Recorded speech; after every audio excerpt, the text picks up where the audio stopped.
Hello everyone, welcome back to YouTube channel. दोस्तों, आज हम इस वीडियो में जानेंगे कि हरियाली तीज के दिन सास को सुहाग की थाल कैसे सजाएं। तो दोस्तों, हरियाली तीज के दिन सास को सुहाग की सामग्री दान की जाती है, सुहाग के थाल सजाए जाते हैं और जिनकी सास नहीं होती वो अपने जेठानी को देती हैं।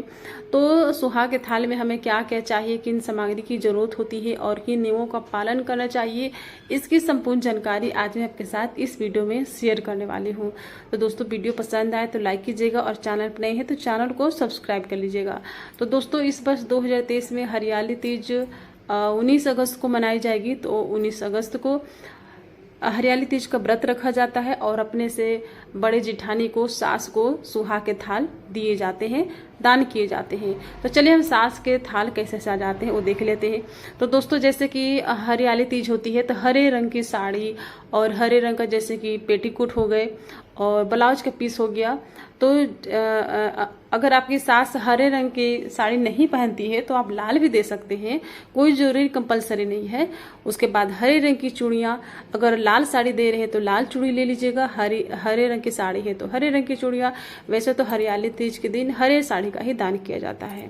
उसके बाद अगर जैसे कि आप अपनी सास को दे रहे हैं तो हम गले का हार अगर सास पहनती है तो ठीक है, नहीं तो अगर आप अपने जेठानी को दे रहे हैं तो वो पहन सकती हैं। तो आप उनके लिए इस तरह के गले का हार भी दे सकते हैं, या सास है तो आप सास को मंगलसूत्र भी दे सकते हैं जो सुहाग की निशानी होती है, या मोती की माला भी दे सकते हैं। मतलब अपने सामर्थ्य के अनुसार ही आपको दान करना है।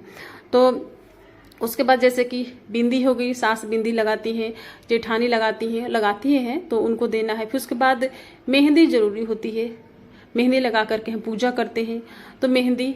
उसके बाद इयररिंग्स हो गए, आपकी सास लगाती है, आपकी सास जिस तरह के इयररिंग्स लगाती है आपको वैसा ही दान करना चाहिए।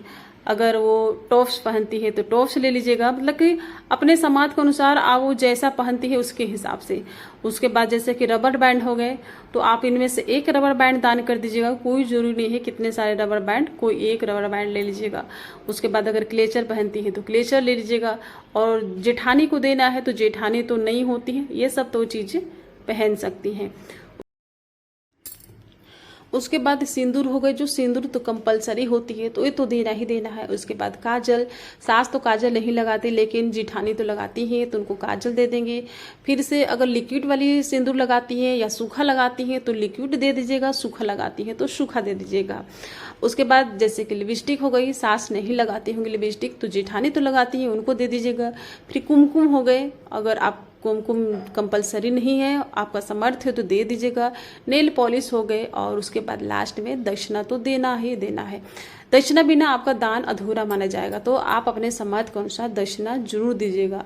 तो दोस्तों, हरियाली तीज के दिन अगर हम जैसे कि सास को सुहाग की थाल दान करते हैं, अपने जेठानी को दान करते हैं तो हमें सौभाग्य की प्राप्ति होती है और सुख समृद्धि की प्राप्ति होती है। माता पार्वती जी हमें सुहाग के साथ साथ सुख समृद्धि भी प्रदान करती हैं। तो सुहाग का थाल आपको ऐसा नहीं है कि आपको एक ही थाल लगाना है। अगर आपका समर्थ है, आपके पास बहुत सारे पैसे हैं तो आप अपनी सास के लिए भी थाल लगा सकती हैं और अपनी जेठानी के लिए भी लगा सकती हैं, और मंदिर में अगर पंडिताइन होती हैं तो आप उनके लिए भी थाल लगा सकती हैं। आप जितना दान करेंगे आपको उतनी ही सुख सौभाग्य की प्राप्ति होगी। तो दान अपने सामर्थ्य के अनुसार ही आपको करना है।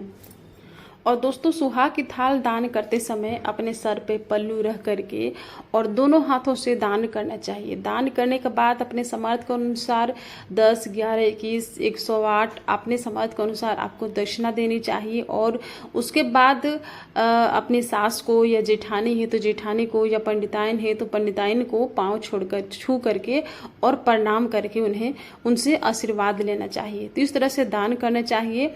और उसके बाद हरियाली तीज का व्रत करना चाहिए, व्रत रखना चाहिए और 16 श्रृंगार करके व्रत रखना चाहिए। तो दोस्तों, अगर जो लोग हरियाली तीज का व्रत करते हैं वो लोग हरितालिका तीज का व्रत नहीं करते हैं, और जो लोग हरितालिका करते हैं वो लोग हरियाली तीज का व्रत नहीं करते हैं, क्योंकि अपने अपने क्षेत्र के हिसाब से व्रत किए जाते हैं। तो आपके क्षेत्र में जैसे होते आप वैसे व्रत कर लीजिएगा। तो हरियाली तीज 19 अगस्त को मनाई जाएगी। तो दोस्तों हरियाली तीज से एक दिन पहले बिना लहसुन प्याज वाला खाना खा करके और व्रत करना चाहिए और ब्रह्मचर्य का पालन करते हुए निष्ठा से व्रत करना चाहिए। और इस दिन हरियाली तीज के दिन माता पार्वती जी को सुहाग की सामग्री चढ़ा करके दान करके और उनसे माता पार्वती जी से सुहाग लेनी चाहिए, उनसे आशीर्वाद लेना चाहिए कि हे माता पार्वती जी, मुझे हर जन्म में शुभ सौभाग्य की प्राप्ति हो। इस तरह से प्रार्थना करनी चाहिए।